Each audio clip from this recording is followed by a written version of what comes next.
The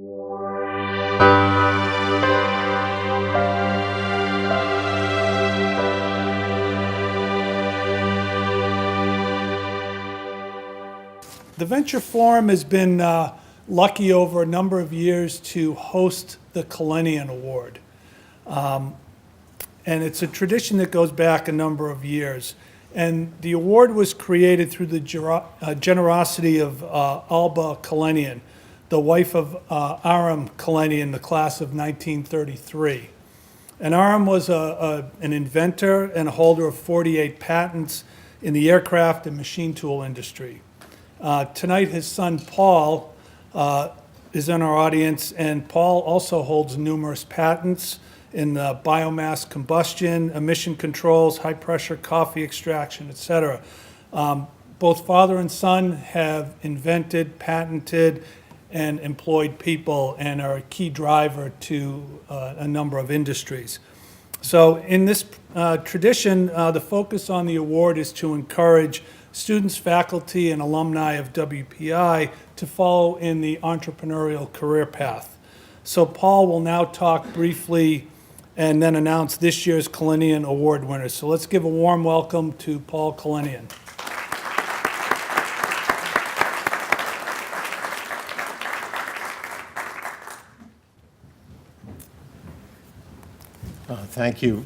Thank you all for coming tonight, and particularly those who competed in the annual award. We had some excellent proposals this year.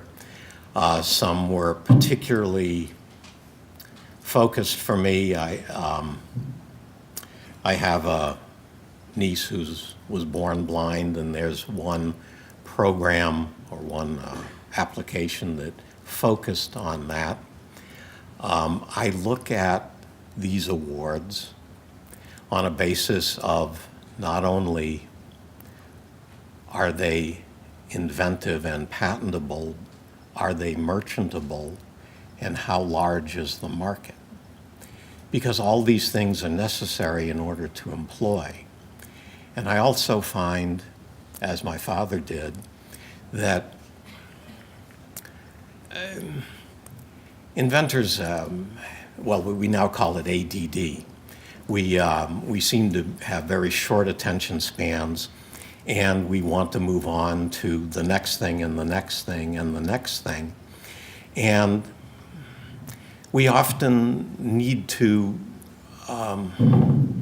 bring our employees along with us.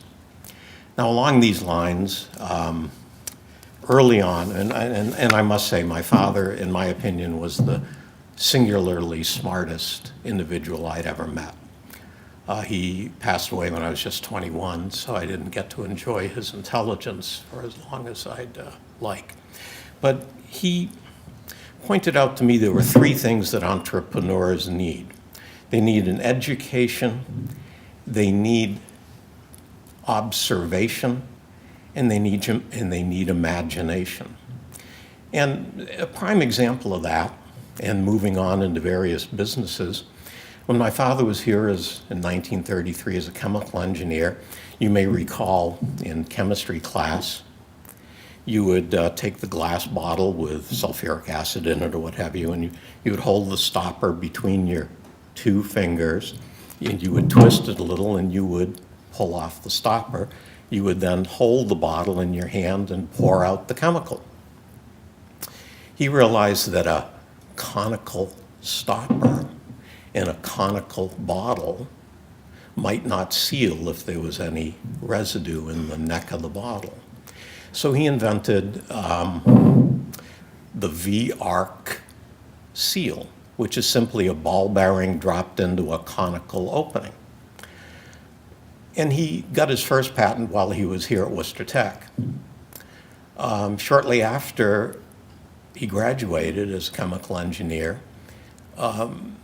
World War II broke out. He got exemption from fighting in World War II by working at Pratt & Whitney Aircraft, where he developed the needle valves and float valves for the Wasp engines, which allowed the Wasp engine, all 13 cylinders, all 26 cylinders, regardless of acceleration, deacceleration, flying right side up, upside down, to receive the correct amount of fuel through a ball valve system, ball and seat, which is currently used in carburetors.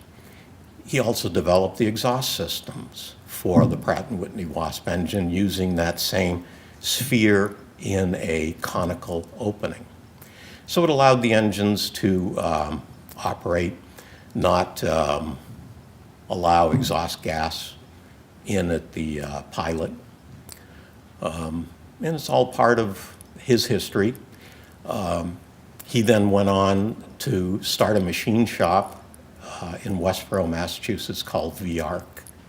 And VARC supplied machined components, precision machine components for the aircraft industry.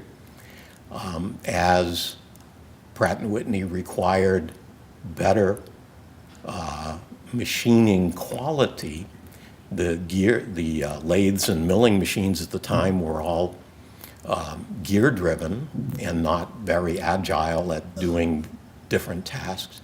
So he developed variable speed motor controllers. He passed away at 64, and he was developing VFDs, which are now, of course, ubiquitous throughout the world. The company was sold to Siemens Electric, and it still exists. So you can see what I look for in this program is an idea that has a market that can expand to other markets that can employ, because at the end of the day, not everybody has the education, the observation, and the imagination to become what I think you folks are, which are entrepreneur inventors. And this is why the program exists. My mother and I discussed at length what we could do to honor my father, and we felt as if this sort of program here at Worcester Tech, which he loved, would be a great program. So here we are. This year, we had 16 applications. In some years, we've, Gina and I are the deciding committee, we have decided on just one applicant for various reasons. And this year, we've decided on 3.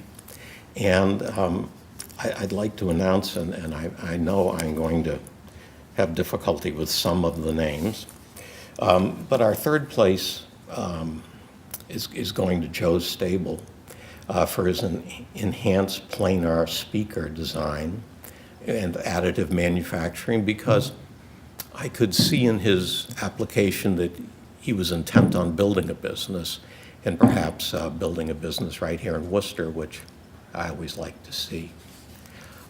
So that was our 3rd place winner. Our 2nd place winner, and these folks have applied a number of years in a row, and this year the rowing telemetry systems we're giving the 2nd place award to, because I think that the product has matured over the last few years of application, and I've looked into how large that market is, and I think it can support a business.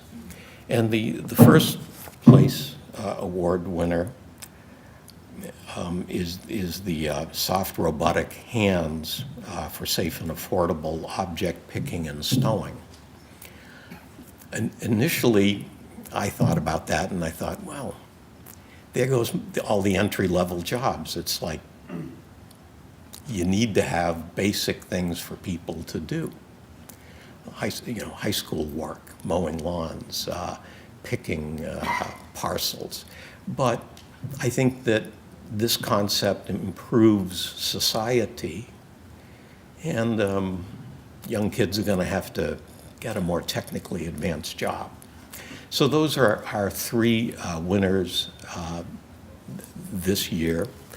I hope that each of you consider applying for the Kalenian Award in future years. And one of the things that I encourage people to do is if you see success in your business, remember that Worcester Tech gave you that education. And with that education, you were able to observe things as why are they the way they are and not some other way. And if you have the imagination and the education, you invent and you build a business. Thank you very much for coming tonight and listening.